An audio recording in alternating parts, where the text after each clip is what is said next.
हरे कृष्णा दोस्तों, आज हमारी वीडियो में ठाकुर जी के बाल स्वरूप लीला का वर्णन किया गया है। यह लड्डू गोपाल की कहानी है और उनकी एक ऐसी भक्ति है जो निस्वार्थ भाव से अपने प्रभु की सेवा में लीन रहती थी। अनजाने में ही सही, लेकिन वो कुछ ऐसा कर जाती हैं जो सिर्फ एक सच्चे भक्त ही कर सकता है। और फिर श्री कृष्णा के बाल स्वरूप लड्डू गोपाल की अपार कृपा उस पर बरसती है। तो चलिए अब इस कहानी का आरंभ करते हैं। एक समय की बात है, एक गांव में दो वृद्ध स्त्रियां रहती थीं। वे दोनों ही एक दूसरे का सहारा बनकर बड़े प्रेम भाव से रहती थीं। हालांकि धर्म से दोनों अलग थीं, लेकिन विचार से एक थीं। उनमें से एक महिला हिंदू धर्म की थी और दूसरी जैन धर्म की। दोनों अपने धर्म के हिसाब से प्रभु की आराधना किया करती थीं।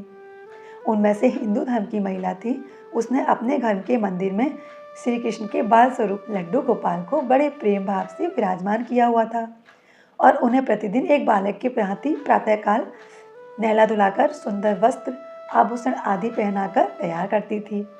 वह उन्हें एक बालक के समान ही मानती थी, इसलिए कहीं भी बाहर जाती उनके लिए फल, खिलौने, चीज़ें ये सब लेकर आती थी और प्रेम पूर्वक उनको भोग लगाती थी। जो वो स्वयं ग्रहण करती थी वही अपने लड्डू गोपाल को भोग लगाती थी। इसी तरह भी दोनों महिलाएं एक दूसरे के परस्पर सहयोग से अपना सुखमय जीवन बिता रही थीं। वो दोनों जब पूजा पाठ सभी कामों से फ्री होती तब बचा हुआ समय एक दूसरे के साथ सुख दुख बांटती थीं। कुछ समय बीतने के बाद श्रावण मास में हिंदू महिला को तीर्थ यात्रा पर जाने का अवसर मिला। तब उसने अपनी अति प्रिय उस जैन धर्म की महिला से भी चलने के लिए कहा, लेकिन वृद्ध अवस्था अधिक होने के कारण वह चलने फिरने में थोड़ी असमर्थ थी, इसलिए उसने जाने से मना कर दिया और कहा, मुझे चलने फिरने में परेशानी होगी, इस कारण तुम्हें भी तीर्थ यात्रा में विघ्न रहेगा। तब वो हिंदू महिला उदास मन से तीर्थ यात्रा पर अकेले ही जाने को तैयार हो गई और जाते वक्त उसने उस जैन महिला से कहा, सखी, मैं 1 माह के लिए तीर्थ यात्रा पर जा रही हूँ। मेरे आराध्य श्री कृष्णा बाल स्वरूप लड्डू गोपाल का ध्यान रखना, उन्हें बिल्कुल एक बालक की तरह स्नेह देना, प्रतिदिन स्नान आदि कराकर सुंदर वस्त्र आभूषण पहनाकर भोग लगाना।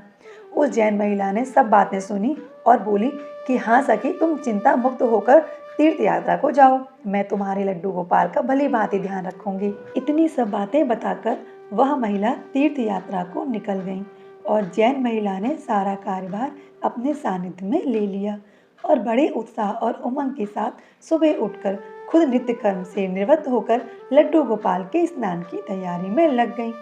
उसके बाद जब वो लड्डू गोपाल को नहलाने लगी तो उस महिला ने देखा कि लड्डू गोपाल के पांव तो टेढ़े हैं और वह देखकर दंग रह गई, क्योंकि उनके पैर मुड़े हुए।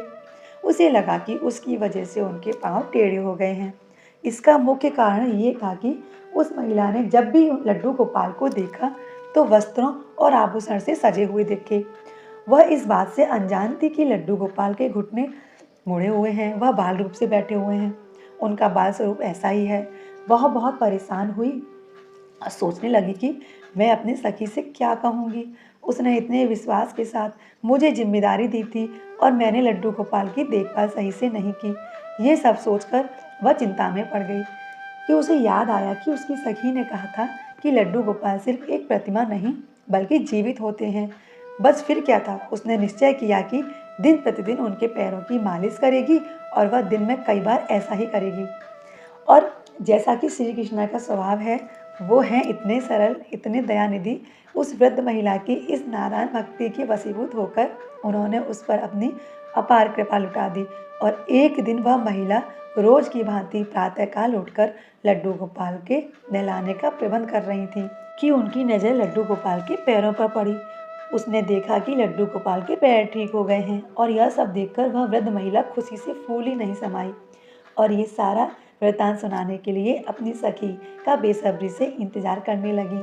कुछ समय के बाद जब वह हिंदू धर्म की महिला तीर्थ यात्रा पूरी करके वापस आई तो सबसे पहले वो अपने लड्डू गोपाल के दर्शन के लिए ललायित थी और जैसे ही उसने लड्डू गोपाल को देखा तो आश्चर्य में पड़ गई। उन्होंने देखा कि लड्डू गोपाल खड़े थे। उसने सोचा कि शायद ये उसके लड्डू गोपाल नहीं है और अपनी सखी के पास जाकर ये सब पूछा।